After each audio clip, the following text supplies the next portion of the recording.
자정 넘어 새벽으로 향하는 시간. 서울의 심장부라 불리는 도심의 화려한 불빛조차 이곳 국립과학수사연구원 지하 부검실에는 닿지 않았다. 세상의 모든 소음과 단절된 채 오직 차가운 금속성의 냉기와 포르말데이드 특유의 냄새만이 공간을 지배하고 있었다.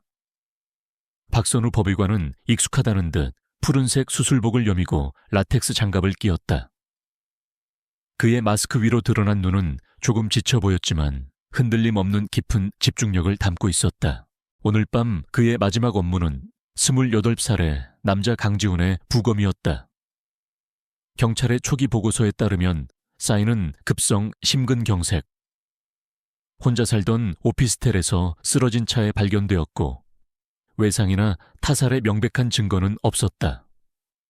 선우에게는 수백 번도 더 마주했던 어쩌면 평범하기까지 한 죽음의 한 종류일 뿐이었다. 부검실은 완벽한 고요 그 자체였다.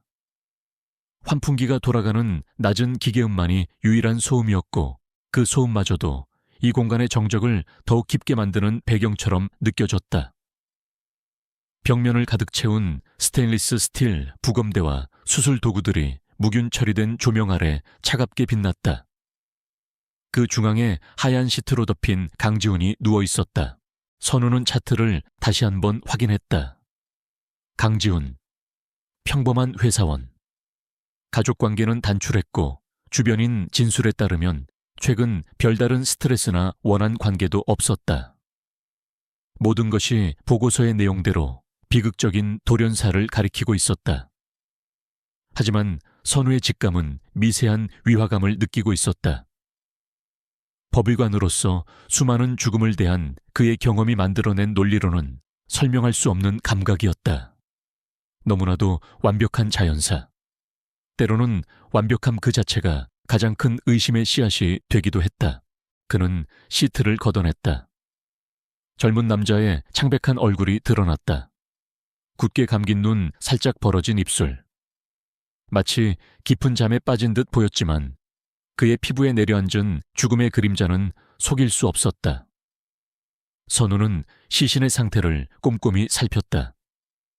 시반의 형성 정도, 시강의 진행 상태. 모든 것이 사망 추정 시간과 일치했다. 시작해볼까? 누구에게랄 것도 없이 혼잣말을 내뱉은 선우는 가장 날카로운 메스를 집어들었다. 그의 손놀림은 기계처럼 정확하고 망설임이 없었다. 먼저 Y자 형태로 가슴을 절개하여 내부 장기를 확인하는 것이 표준 절차였다. 그는 심장을 직접 확인하고 조직 샘플을 채취하면 이 지루한 밤의 업무도 끝날 것이라고 생각했다. 메스 끝이 강지훈의 차가운 가슴 피부에 닿으려는 찰나였다. 섬광처럼 아주 미세한 떨림이 선우의 손끝으로 전해졌다. 착각이었을까? 과로로 인한 신경의 반사작용일지도 모른다. 그는 잠시 숨을 고르고 다시 집중했다. 날카로운 금속날이 피부를 뚫고 들어가려는 바로 그 순간, 흡! 죽어있던 남자의 입에서 거친 숨소리가 터져 나왔다. 선우는 온몸의 피가 얼어붙는 것을 느꼈다. 그의 손에 들려있던 메스가 쨍그랑 소리를 내며 바닥으로 떨어졌다. 눈앞의 광경을 믿을 수 없었다. 불가능한 일이었다. 사망 판정이 내려지고 차가운 안치실에서 몇 시간을 보낸 시신이 숨을 쉴 리가 없었다. 심장이 멈추고 뇌 기능이 정지된 인간은 다시 돌아올 수 없다. 그것은 이 세상의 절대적인 법칙이었다. 하지만 법칙은 그의 눈앞에서 무너져 내리고 있었다.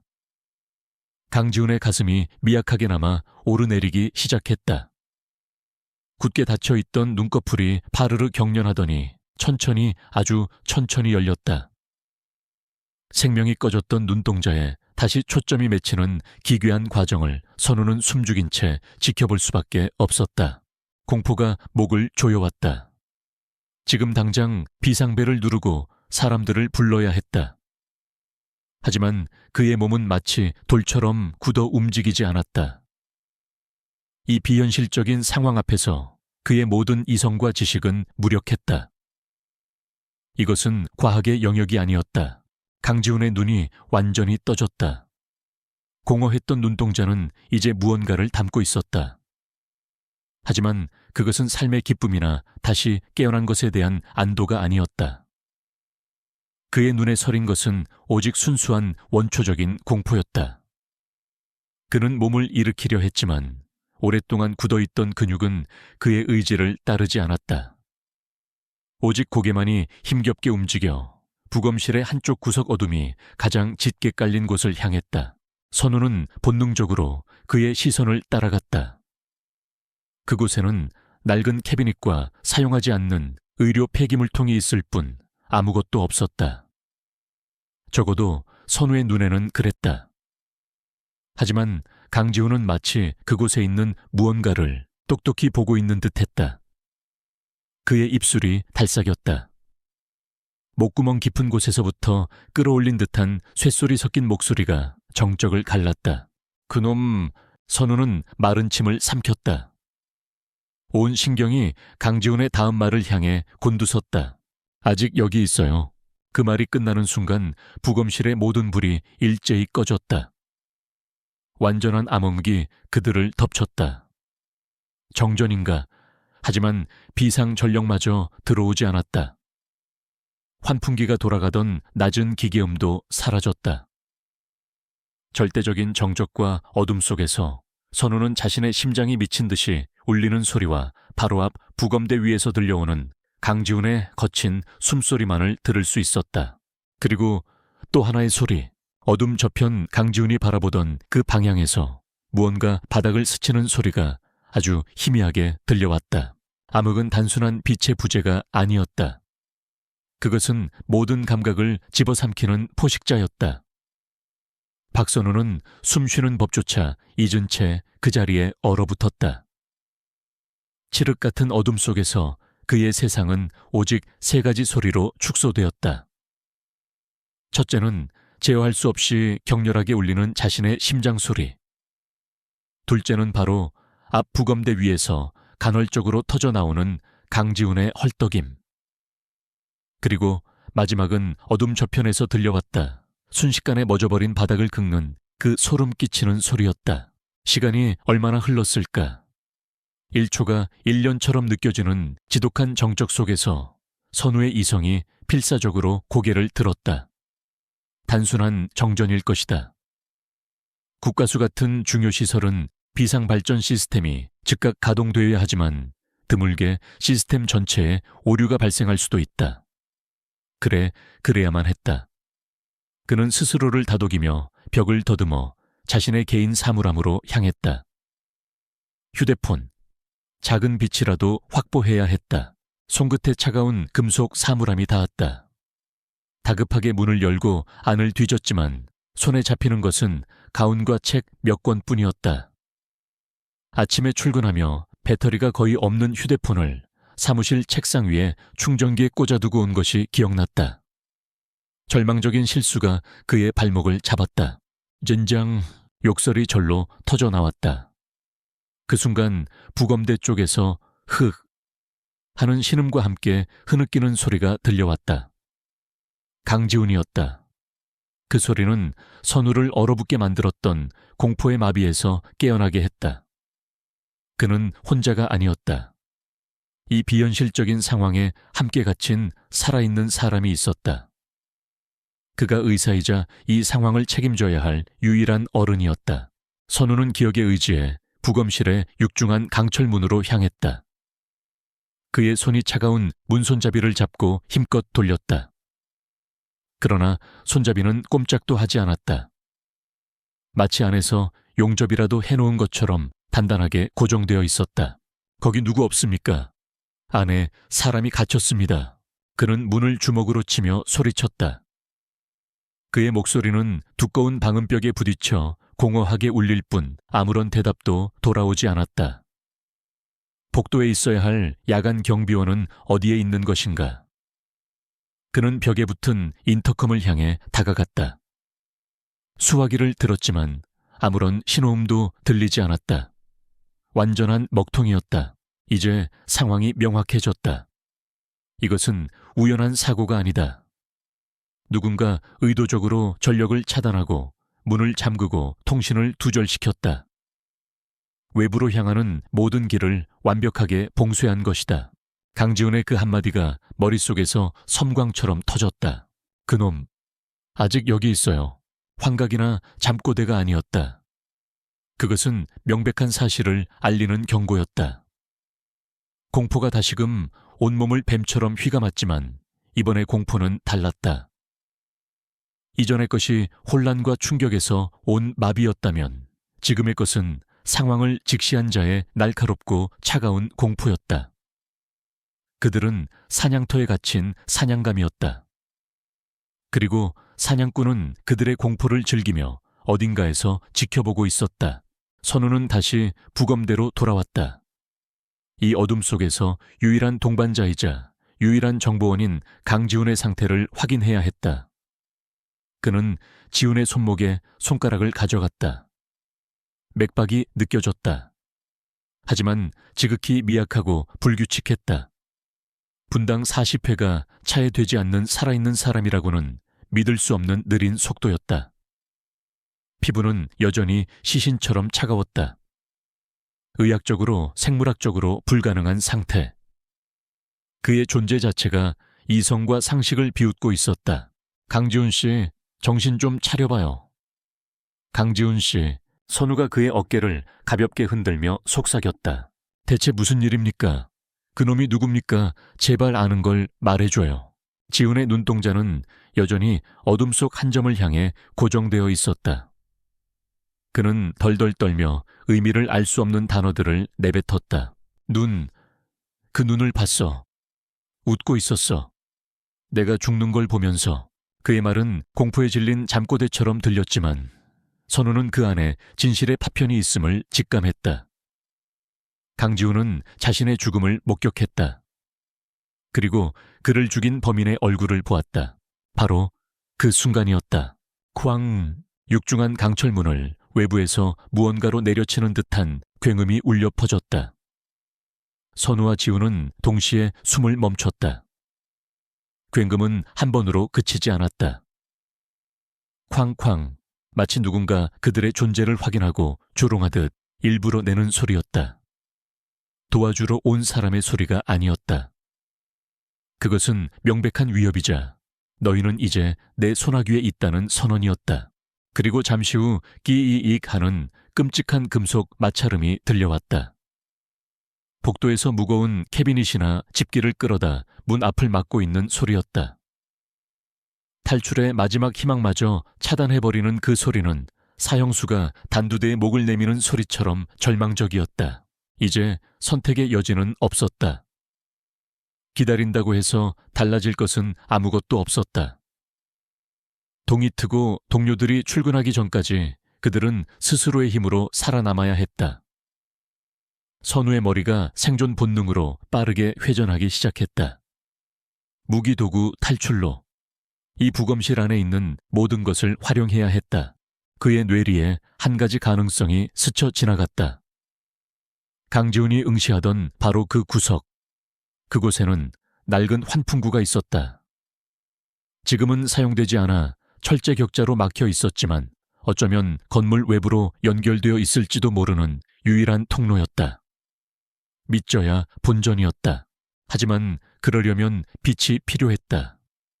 어둠 속에서는 격자를 뜯어낼 도구를 찾는 것조차 불가능했다. 선우는 필사적으로 기억을 더듬었다. 비상 상황 대비 물품. 분명히 약품 보관 캐비닛 안에 응급용 화학 발광봉이 몇 개 비치되어 있었다.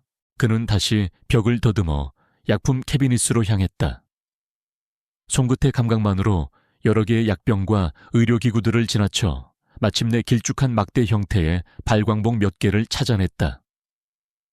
그가 발광봉 하나를 꺼내 양 끝을 잡고 힘껏 구부리는 순간 똑 하는 소리와 함께 희미한 녹색빛이 어둠 속에서 피어올랐다. 마치 구원처럼 느껴지는 빛이었다. 비록 방형 1m 남짓만을 겨우 비추는 약한 빛이었지만 완전한 암흑 속에서는 태양과도 같았다. 선우는 그 빛을 들고 주변을 살폈다. 부검대 위에 누워 공포에 질린 차에 떨고 있는 강지훈의 얼굴, 그리고 바닥에 뒹구는 자신의 메스가 보였다. 그는 다른 발광봉도 꺼내기 위해 다시 캐비닛 안으로 손을 뻗었다. 그리고 그의 손끝에 무언가 딱딱하고 익숙한 것이 닿았다. 발광봉이나 약품이 아니었다. 그것은 만년필이었다. 평범한 만년필이 아니었다. 캡 상단에 작은 이니셜 KSJ가 새겨진 값비싼 몽블랑 만년필. 선우의 심장이 바닥으로 곤두박질 쳤다. 이 만년필의 주인은 단 한 사람뿐이었다.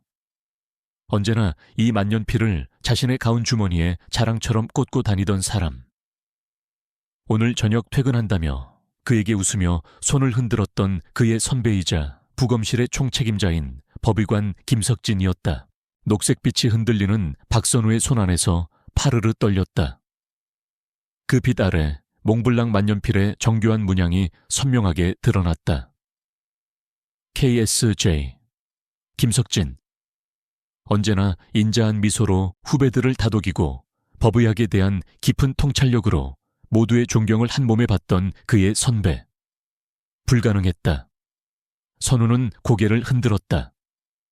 동명이인일 수도 있고 누군가 훔쳐서 일부러 이곳에 둔 것일 수도 있다.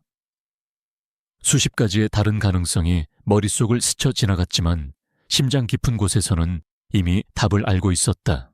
이 약품 캐비닛은 부검실 책임자인 김석진만이 열 수 있는 별도의 잠금 장치가 되어 있었다. 오늘 저녁 바로 그 김석진이 야간 부검을 자처한 자신을 격려하며 어깨를 두드려 주었다. 너무 무리하지 말게, 박 선생. 끝나고 연락하게. 술이나 한잔하지. 그 다정한 목소리, 인자한 눈빛이 이제는 악마의 가면처럼 느껴졌다. 그가 자신을 이곳에 밀어넣은 것이다. 완벽한 알리바이를 가진 채 이 차가운 무덤 밖에서 모든 상황을 지켜보고 있을 터였다. 배신감과 공포가 뒤섞여 속이 메스꺼웠다. 적이 보이지 않는 어둠 속에 숨어 있을 때보다 그 적이 내가 믿고 따르던 사람이라는 사실을 깨달았을 때의 공포가 훨씬 더 컸다. 그는 이 건물의 구조를 손바닥 보듯 꿰고 있다. 전력을 어디서 차단해야 하는지, CCTV 사각지대가 어디인지, 어느 문을 막아야 완벽한 고립이 완성되는지 모두 알고 있다. 처음부터 승산이 없는 게임이었다. 선우는 만년필을 주머니 깊숙이 찔러 넣었다. 지금은 절망에 빠져 있을 시간이 아니었다. 추측은 추측일 뿐 확증이 필요했다. 그리고 그 증거를 쥐고 있는 유일한 사람은 바로 부검대 위에 누워있는 남자 강지훈이었다. 그는 다시 부검대로 다가갔다. 이번에는 그의 눈빛이 달라져 있었다. 혼란에 빠진 의사가 아닌 진실을 파헤쳐야 하는 수사관의 눈빛이었다. 그는 화학 발광봉을 스탠드에 고정시켜 빛이 강지훈의 얼굴을 부드럽게 비추도록 했다. 강지훈 씨, 그의 목소리는 차분했지만 단호했다. 우리는 지금 갇혔습니다. 당신을 이렇게 만든 사람이 우리를 여기에 가둔 겁니다. 살아나가려면 당신이 기억하는 모든 것이 필요합니다. 아주 작은 것이라도 괜찮아요. 지훈의 상태는 눈에 띄게 나빠지고 있었다. 숨소리는 더욱 가빠졌고 입술은 산소 부족으로 새파랗게 변해가고 있었다. 그의 몸은 생과 사의 경계에서 위태로운 줄타기를 하고 있었다. 선우는 직감했다. 지훈에게 주입된 것은 단순한 독극물이 아니다. 일시적으로 신체의 모든 기능을 정지시켜 완벽한 죽음을 위장하는 아직 학계에 보고되지 않은 신종 약물일 가능성이 컸다. 그리고 그 약효가 떨어지면서 지훈의 몸이 버티지 못하고 있거나 혹은 더 치명적인 2단계로 넘어가고 있는 것일지도 몰랐다. 시간이 없었다. 선우는 다그치는 대신 최면 요법을 하듯 부드럽게 질문을 던지기 시작했다. 마지막으로 기억나는 걸 말해봐요. 장소는 어디였죠? 익숙한 곳이었나요? 지훈의 눈이 허공을 헤맸다. 그의 기억은 깨진 유리 조각처럼 흩어져 있었다. 주차장 지하, 축축한 냄새, 차들이 많았어요. 왜 거기에 있었죠? 누구를 만나기로 했습니까? 만나기로 약속, 중요한 서류, 기억을 더듬는 것은 극심한 고통을 동반하는 듯 지훈의 미간이 깊게 찌푸려졌다. 선우는 그의 팔을 가볍게 잡으며 말을 이었다. 좋아요, 주차장. 거기서 무슨 일이 있었죠? 누군가 다가왔나요? 순간 지훈의 몸이 경직되었다. 공포가 다시 그의 얼굴을 뒤덮었다. 목이 따끔했어요. 벌에 쏘인 것처럼 갑자기. 그리고 어깨에 손을. 지훈의 목소리가 떨렸다. 괜찮다고, 괜찮을 거라고 했어. 익숙한 목소리였는데, 익숙한 목소리. 선우의 심장이 내려앉았다. 얼굴을 봤습니까? 흐릿했어요. 눈만 기억나. 웃고 있었어. 내가 쓰러지는 걸 보면서 그 눈이 웃고 있었어. 지훈은 거의 울부짖는 듯이 말했다. 자신을 죽인 자가 미소를 짓고 있었다는 사실은 그에게 지울 수 없는 상처를 남긴 듯했다. 선우는 마지막 희망을 걸고 질문을 던졌다. 냄새는요?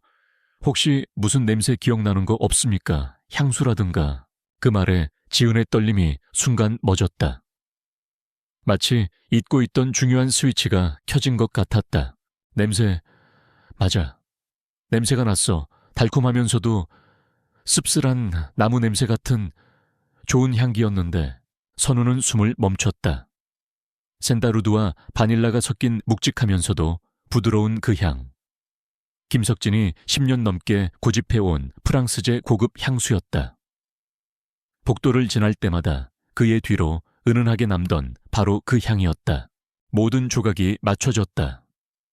만년필 익숙한 목소리, 그리고 이 결정적인 향수 냄새까지. 범인은 김석진이 틀림없었다. 하지만 왜 평범한 회사원인 강지훈과 국가수의 존경받는 법의관 사이에 대체 무슨 연관이 있단 말인가? 강지훈이 넘기려던 중요한 서류는 무엇이었을까? 선우가 복잡한 생각에 잠겨있는 사이 지훈의 상태가 급격히 나빠졌다. 그의 몸이 활처럼 휘며 짧은 경련을 일으켰다. 가쁘게 몰아쉬던 숨이 점점 얕아지고 있었다. 지훈 씨, 정신 차려요. 선우가 다급하게 외쳤지만 지훈의 눈은 초점을 잃고 서서히 감기고 있었다. 약물의 치명적인 효과가 그의 마지막 생명력마저 잠식하고 있었다. 바로 그때였다. 딸깍. 방구석 지훈이 처음 깨어났을 때부터 응시하던 그 낡은 환풍구 쪽에서 아주 작지만 날카로운 금소금이 들렸다. 선우는 반사적으로 그쪽을 돌아보았다. 스위. 뒤이어 아주 희미한 기체새는 소리가 들려왔다. 처음에는 환청인가 싶을 정도로 미미했지만 점점 더 선명해졌다. 소리는 분명 환풍구의 철제 격자 너머에서 나고 있었다. 선우의 머릿속에 최악의 시나리오가 그려졌다. 김석진은 밖에서 그들이 아직 살아있다는 것을 아는 것이다.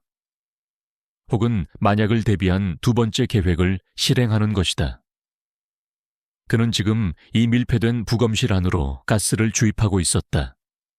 일산화탄소일까? 아니면 더 치명적인 신경가스일까? 어느 쪽이든 결과는 하나였다. 질식사. 이제 기다리며 숨어있는 것은 곧 죽음을 의미했다.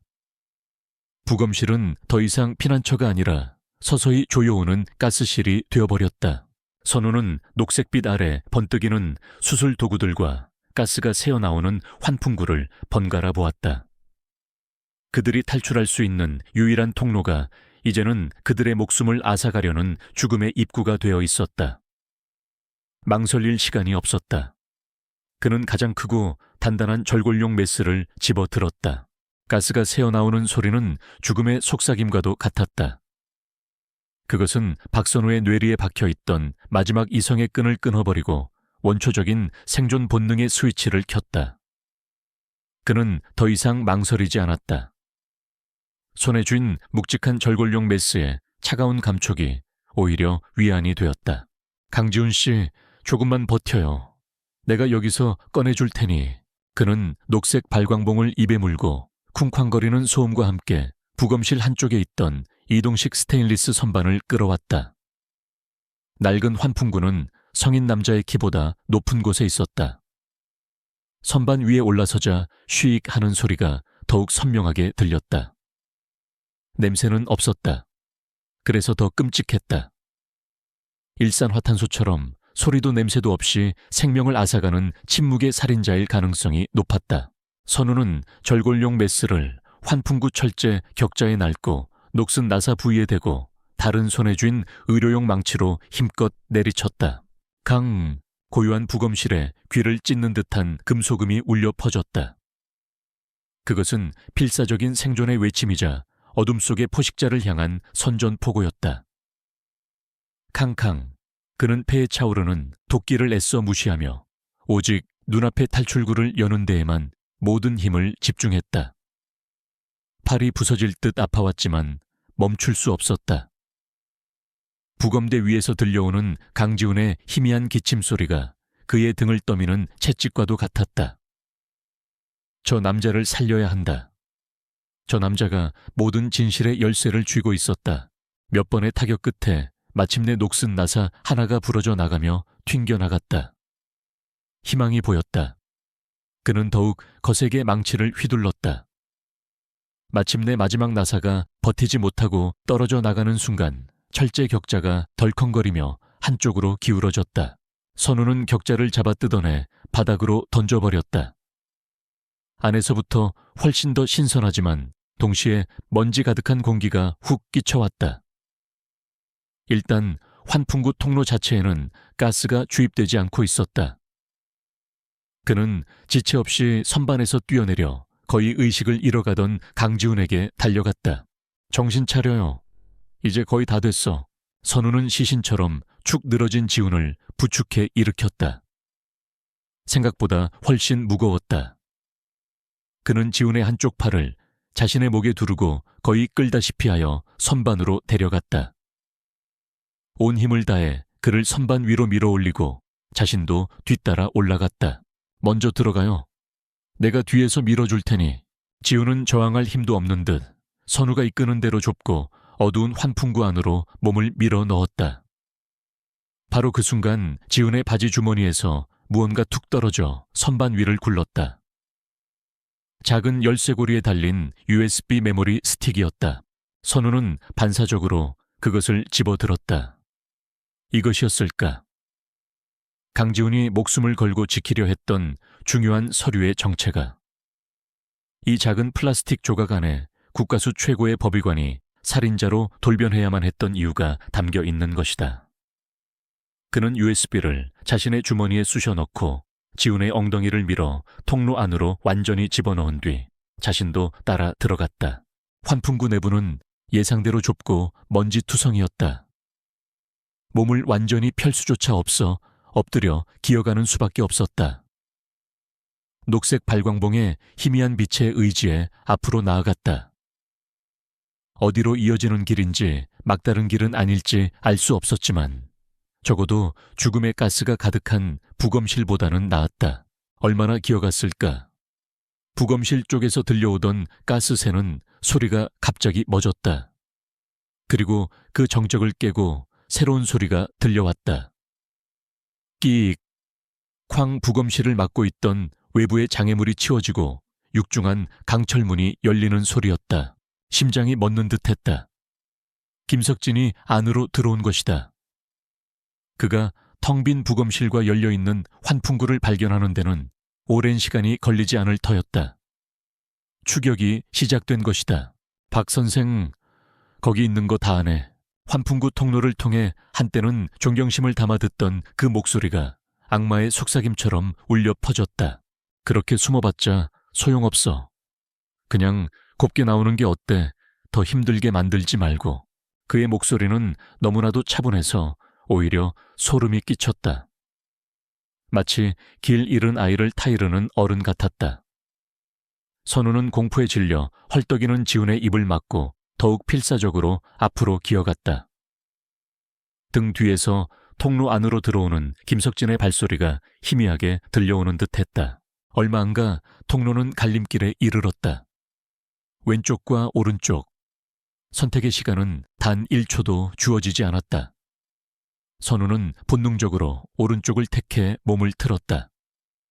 그리고 얼마 지나지 않아 또 다른 철제 격자가 앞을 막고 있는 것이 보였다. 출구였다. 그는 남은 힘을 다해 격자를 발로 찼다. 다행히 이쪽은 부검실만큼 튼튼하게 고정되어 있지 않았다.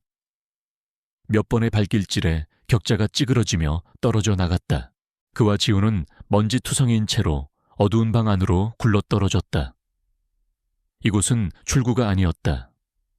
사방이 선반으로 가득 찬 또 다른 방이었다. 선반 위에는 셀 수 없이 많은 유리병들이 줄지어 있었다. 수천 수만 건의 사건에서 채취된 장기 조직 샘플들이 포르말린 용액 안에서 잠겨 있었다. 이곳은 과거의 죽음들을 보관하는 또 다른 거대한 무덤 증거물 보관실이었다. 선우가 상황을 파악하려 주위를 둘러보는 순간 칼칵 방 한가운데 있던 스탠드 조명 하나가 켜졌다. 그리고 그 불빛 아래 김석진이 서 있었다. 그는 환풍구 안에 없었다. 그들을 쫓아오지 않았다. 그는 이미 이곳에서 그들을 기다리고 있었다. 환풍구의 구조를 완벽하게 꿰고 있던 그는 그들이 어느 쪽으로 나올지 정확히 알고 있었던 것이다.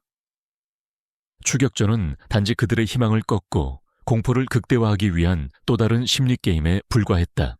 김석진은 그들을 보고 있었다. 그의 얼굴에는 분노나 초조함이 없었다.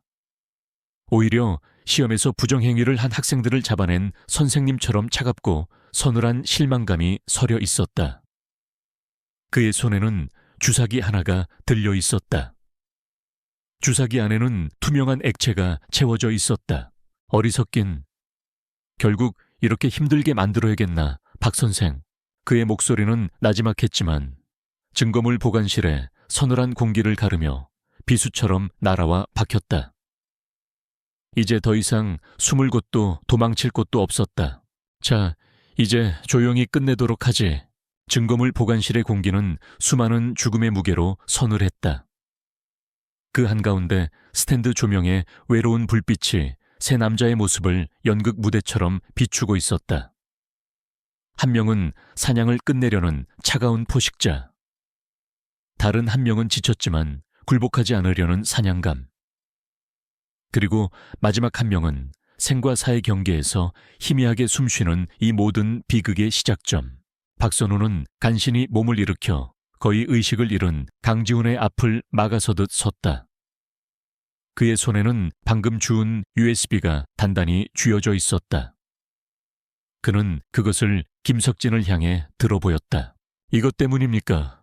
선우의 목소리는 피로와 분노로 쉬어 있었지만 한 글자 한 글자에 힘이 실려 있었다. 이깟 USB 메모리 하나 때문에 사람을 죽이고 저와 지훈 씨를 여기에 가두고 이 모든 짓을 벌인 겁니까, 선배님? 선배님이라는 단어가 비수처럼 날아갔다. 그 순간 김석진의 얼굴에서 마지막 남은 온화한 교수의 가면이 벗겨져 내렸다. 그의 입꼬리가 경멸적으로 비틀어 올라갔다. 박 선생은 아직 세상을 모르는군. 이깟 USB 하나라니. 그 안에는 세상이 담겨 있네. 자네가 감히 상상도 못할 거대한 세상이. 김석진의 목소리는 이제 더 이상 위선을 떨지 않았다. 오만과 냉소가 가득했다. 그는 천천히 입을 열었다. 그 내용은 너무나도 추악하고 거대해서 선우는 차라리 자신의 귀를 의심하고 싶을 정도였다. USB 안에는 지난 5년간 김석진이 저지른 범죄의 증거가 고스란히 담겨 있었다. 그는 국내 굴지의 화학기업과 결탁하여 그들이 생산한 유해 화학물질로 인해 사망한 사람들의 부검 보고서를 조작해왔다. 명백한 중독사를 평범한 심장마비나 지병으로 둔갑시켰다. 그 대가로 그는 천문학적인 돈과 사회적 명예를 손에 쥐었다. 강지훈은 그 기업의 말단 회계 직원이었고 우연히 이 비자금 내역과 조작의 증거를 발견한 내부 고발자였다. 그는 모든 것을 언론에 터뜨리려 했고 김석진은 자신의 완벽한 세계가 무너지는 것을 막기 위해 직접 나선 것이었다. 자네가 존경해 마지 않던 나의 그 천재성은 이런 곳에 쓰라고 있는 걸세. 김석진은 자신의 관자놀이를 톡톡 치며 말했다. 흔적 없이 사람을 죽이는 약물. 완벽한 자연사를 연출하는 기술. 이것이야말로 신의 영역 아닌가. 혐오감이 선우의 속에서부터 치밀어 올랐다. 당신은 법의관입니다. 죽은 자의 억울함을 풀어주고 진실을 밝혀야 할 사람이 어떻게 자신의 손으로 진실을 묻을 수가 있습니까? 진실 김석진이 코웃음을 쳤다. 진실만큼 위험한 것도 없지. 이 사실이 알려지면 어떻게 될 것 같나. 거대 기업이 무너지고 수만 명이 일자리를 잃고 주식시장은 대혼란에 빠지겠지. 나는 그 혼돈을 막은 걸세. 나의 작은 희생으로 더 큰 질서를 유지한 거라고. 자네 같은 순진한 이상주의자들은 절대 이해 못할 세계지. 그는 주사기를 든 손을 천천히 들어올리며 한 걸음 다가왔다. 원래는 자네 손으로 강지훈을 완벽한 심근경색으로 처리하게 만들 생각이었네. 내가 가장 신뢰하는 후배가 내린 결론이니 누구도 의심하지 못할 테고. 자네는 아무것도 모른 채 나의 완벽한 범죄의 일부가 되는 영광을 누릴 뻔했는데 일이 이렇게 돼서 참 아쉽군. 이제 그의 눈에는 오직 사례만이 가득했다. 그는 선우와 지훈을 모두 이 약물로 처리한 뒤 외부 침입자에 의한 비극적인 사고 혹은 선우가 지훈을 죽이고 죄책감에 자살한 것으로 위장할 생각이었다. 이 증거물 보관실이야말로 완벽한 무대였다. 김석진이 달려드는 순간 선우는 자신이 물리적인 힘으로는 그를 당해낼 수 없다는 것을 깨달았다. 그는 옆에 있던 거대한 증거물 선반을 온 힘을 다해 밀어버렸다. 와장창 수백 개의 유리병들이 바닥으로 쏟아져 내리며 끔찍한 파열음을 냈다. 포르말린 용액과 함께 보존되어 있던 각종 장기 샘플들이 바닥을 뒹굴었다. 순식간에 방은 미끄러운 액체와 깨진 유리 조각으로 가득 찬 아수라장이 되었다. 김석진이 잠시 주춤하는 사이 선우는 바닥에 떨어진 커다란 유리병 하나를 집어들었다. 그 안에는 뇌 샘플이 담겨 있었다. 그는 그것을 김석진을 향해 던졌지만 김석진은 가볍게 피했다. 유리병이 벽에 부딪혀 산산조각 났다. 하지만 그 소라는 선우에게 시간을 벌어주었다. 김석진은 미끄러운 바닥 때문에 빠르게 움직이지 못했다.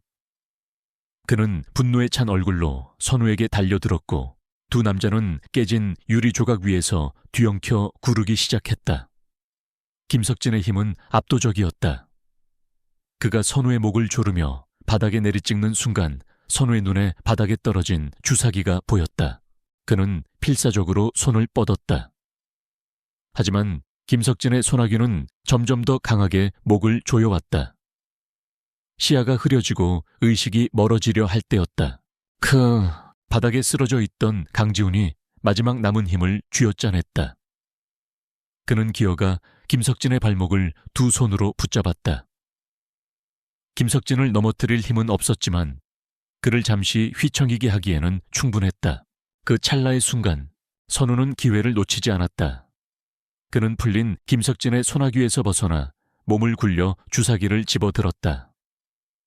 분노로 이성을 잃은 김석진이 다시 그에게 덤벼들었다. 선우는 자신을 방어하기 위해 주사기를 든 손을 앞으로 내뻗었다. 푹! 둔탁한 소리와 함께 김석진이 그 자리에 얼어붙었다. 그는 자신의 허벅지를 내려다보았다. 그곳에는 자신이 만들었던 죽음의 약물이 담긴 주사기가 깊숙이 박혀 있었다. 그의 얼굴에 떠오른 것은 분노나 고통이 아니었다. 독의 대가가 독의 함정에 빠진 자의 믿을 수 없다는 순전한 당혹감이었다. 안 돼.